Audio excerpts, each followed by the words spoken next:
What's going on YouTube? This is Rick Slade from the tutorial. This is going to be a quick one. It's just to show you guys the settings tabs. There's some things in here you should be aware of, especially when you're customizing for the cell phone or tablet gaming. I've heard a lot of people do like to set the controls up. I'll go into the settings here and then go into controls. And then you can hit the customize button in the corner here, and that brings up the map. And you can move and resize things. If you look here, what I've done is I've changed up my settings quite a lot now. I've actually made it so I can either play a two finger, like a two finger on my left, so I can use the one for the D-pad, and then my other finger to actually hit the action buttons simultaneously. That's supposedly supposed to cut down a bit of reaction time and to be able to get the kill faster. It's a hard learning curve. I've never done it like that, but I guess it takes a few weeks to get used to. I'm still laid out so I can still do it normal or that, because I put my action buttons at the top for my index finger, and then just my motion and my action trigger button for my thumb right beside it.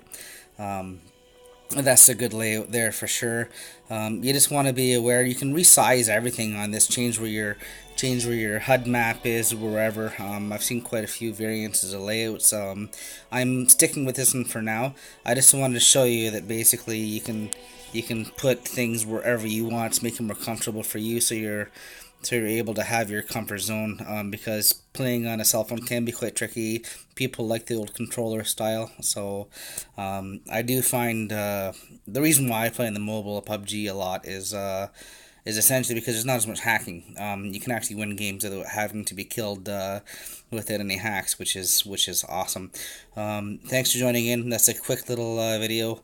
I hope you play around with that and find your layout. And I definitely recommend it because it does help out your game quite considerably. Before I found this, I wasn't doing that well. I laid it out. And then all of a sudden I started winning matches because I was just more comfortable. My thumb was going to where I wanted it to go, so I just placed my trigger button to exactly where my thumb would naturally go, as opposed to where it wasn't the default.